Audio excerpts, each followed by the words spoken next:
a service of CNC Worldwide.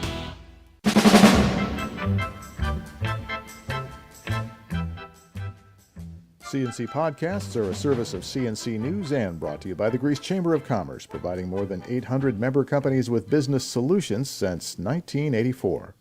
Governor Cuomo was in Rochester Wednesday morning to announce the first dozen businesses to expand or relocate to New York under his Startup NY tax-free initiative.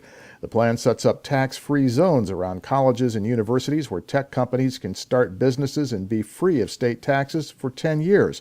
The first 12 companies will bring 400 new jobs and $50 million of investment into Buffalo, Rochester, Ithaca, and New York City. Rochester's company is Datto Incorporated, locating in the old Rochester Savings Bank building downtown with 77 new jobs. It's a cloud data storage company that helps computer networks recover after catastrophic failures, including from disasters, and it was founded by an RIT grad. The man who orchestrated a property tax scam involving the town of Greece and Eastman Kodak has died in federal prison in Texas. John Nicolo was convicted of bribing a former town assessor to cut the valuation on the Kodak property in Greece.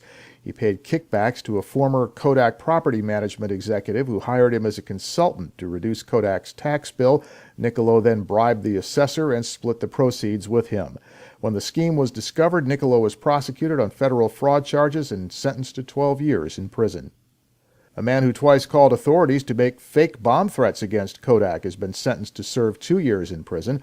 Omer Mohammed pleaded guilty in December to making false bomb threats. Federal prosecutors say he first told 911 he was acquainted with terrorists who planned to bomb Kodak buildings. 4 months later, he called him again and said he knew someone who had concealed explosives and planned to use them on Kodak. The calls twice sent emergency responders to Kodak, but nothing was found. A Penfield man is in jail after a 7-month-long investigation into a credit card forging ring that operated in the Rochester area. The Monroe County Sheriff's Department Economic Crimes Unit and the Secret Service arrested 29-year-old Andre Vasquez for his part in a card cloning operation. He and others used stolen credit and debit card numbers to crank out fake credit and debit cards. Then they used those cards to buy gift cards for area stores and in other parts of New York State. Vasquez is charged with 47 counts of possessing a forgery device and other charges, and he is being held without bail. Additional arrests are expected.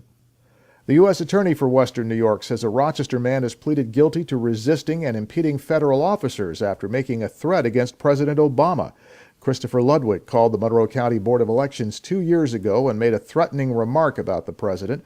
He got into a physical altercation with Secret Service agents who went to his residence and tried to arrest him. Ludwig will be sentenced on September 5th. Rochester police are investigating the death of a young Nazareth College grad student as an accidental drowning. Police were called Tuesday night to 972 South Plymouth Avenue for a report of an unconscious woman in a hot tub. Emergency medical personnel performed CPR on the woman and rushed her to Strong Hospital, where she was pronounced dead about an hour later. Police identified her as Lisa Volz, a member of the Ant Hill Cooperative, a group of young people living together and sharing meals. They said yesterday they don't see any indication of foul play, but the cause of death has yet to be determined. Rochester Mayor Lovely Warren is among 16 mayors across New York supporting State Attorney General Eric Schneiderman's plan to get rid of zombie houses. Those are abandoned properties which are left vacant by foreclosure when the homeowners fall behind on the mortgage payments and just walk away from the property. With no one responsible, the homes fall into disrepair and become targets for vandals and arson, dropping neighborhood property values and becoming a burden to police and fire departments. The Attorney General wants the legislature to hold the banks that hold the mortgages accountable for the upkeep and to notify the homeowners that they have the right to stay until ordered out by a judge, which could take years under the New York court system. A Gates man is charged with attempted robbery and aggravated unlicensed operation after trying to hold up the Westin Mini Mart on Buffalo Road. Gates police say Lawrence Kidman stuck his hand in the pocket of his hoodie and pretended it was a gun and demanded that the clerk hand over the money from the cash register. Instead, the clerk pulled out a baseball bat and threatened to take a swing at his head, at which point the suspect ran away. Gates police located Kidman at his apartment and arrested him. A 20-year-old woman jumped out of her moving car in the Eastview Mall parking lot this week as her engine caught fire. The Ontario County Sheriff's Office says Sarah Kuhn of Shortsville noticed smoke coming from under her hood and nothing happened when she stepped on the brakes. After she bailed out, Kuhn's car hit a parked car and then shoved it into two other cars in a chain reaction crash, and then her car burst into flames. Kuhn was treated for minor injuries at F.F. Thompson Hospital in Canandaigua. She was ticketed for having unsafe brakes.